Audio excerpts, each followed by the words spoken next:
There's now a bus goes through Sabo that you can take a photo with.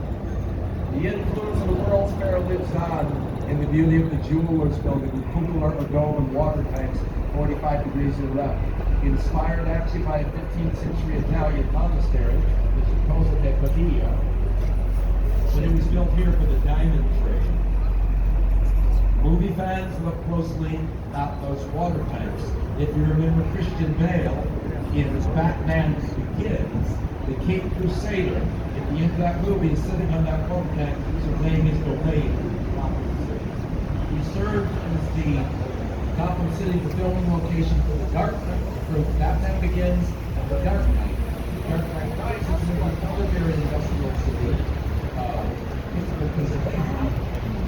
Seems all you need for the Batman is lots of shadows and steel so he can whine out about the dark.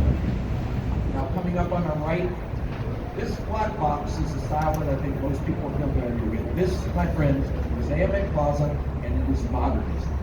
It was designed, who's heard this name, by Ludwig Mies van der Rohe. Mies van der Rohe was the third director of the art school where modernism was basically born, the Bauhaus, in 1920s Germany.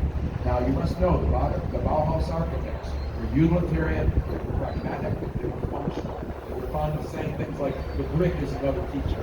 Now they believed in celebrating the structure of the building. Modernists did not believe in decoration, ornamentation. To the modernist, decoration on the building would be bourgeois, superfluous, dishonest. They stripped their buildings down with this simplicity. I will give you 3 words. Modernist type. Skeleton, skin, space. Skeleton is the frame holding up. Skin is the plastic wall you hang on the frame. And space is the 90% of the time in modernism. You know there's a lot of cities. Things are boxes, a square. I bet you've heard these fundraisers. Yeah, I know, it's cool, huh? Pertaining to that. Maybe they're parking Now, lot. there was a I couple know. students modernist Bauhaus compound.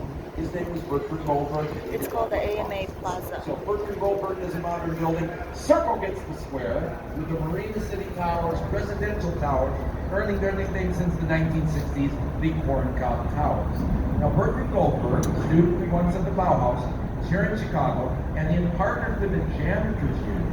He partners with the Janitors Union to basically do affordable living downtown. Now, you must understand, you see all the wonders of the Riverwalk today. There was nothing out here in the 1960s. When we got the railroads, we turned our back on the river. This is nothing but a back alley. But Goldberg had to find a way to keep people happy who worked downtown. And you didn't have anything here, so he gave you everything at home. It's a complete city. Everything is at your fingertips. 4 restaurants, a bowling alley, a swimming pool, a bank, office space, space-age George Jetson parking, and your living space upstairs. Now, here's a pro tip. If you live at Marina City, don't park your own car. Let the parking valet park your car. Don't try that at home. You'll end up backing up right into the river. It's not pretty. They did drive a car out there for the 1980s Steve McQueen action movie, The Hunter. The Titanic swan dive into the river. It took 24 feet right here. Another style brings us yet 55 West Rockland Drive on the left. This incredible hulk of a building introduces us to brutalism, a subset of modernism in which you celebrate structure overboard. Brutalism comes from the French phrase, béton brut, or raw concrete. So look at the building, think it this way. The brutalists were modernists who did too many steroids.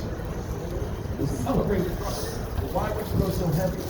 Because you wanted to give an institution a sense of gravitas, a sense of lasting format.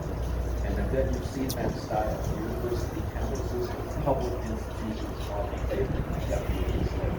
Step back with me to 1913 now. You're building with the clock tower on the right.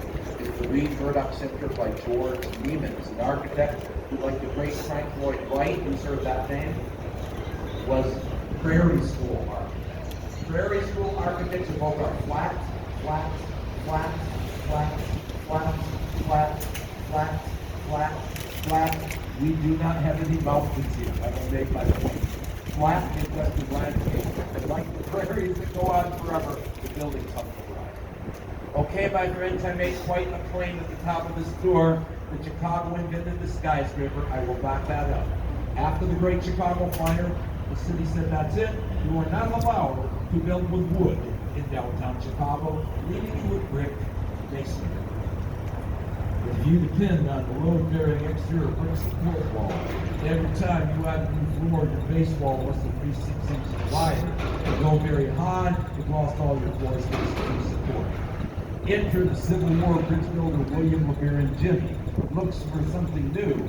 Familiar with iron and steel from building bridges, Jimmy, the home insurance building of 1885, introduces iron and steel grid frame.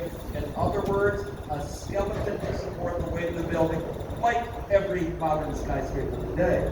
This leads to the fertile period known as the first Chicago School of Architecture, 1885, early 1900s. And here's an example of that from 1912, the true Chicago School building on our right. So you see, very simple, only 10 or 12 stories, they weren't really that tall. By the way, you know, the etymology of the word skyscraper, that was a nautical term for ships. Tall-masted ships were skyscrapers, and later was applied to buildings. The skyscraper is 10 to 12 stories. Think of it this way, though. The major change is how you support the weight, from a load-bearing wall to a load-bearing skeleton. Once you hang the weight on the skeleton, boom, you get natural light in the building now, right? Liberated from the wall. What would you call a big window like that in the building trades? Chicago window. And on our right now, friends, the style will truly put the roar in the roaring 20s Art Deco, the 1930s Chicago merchandise mark.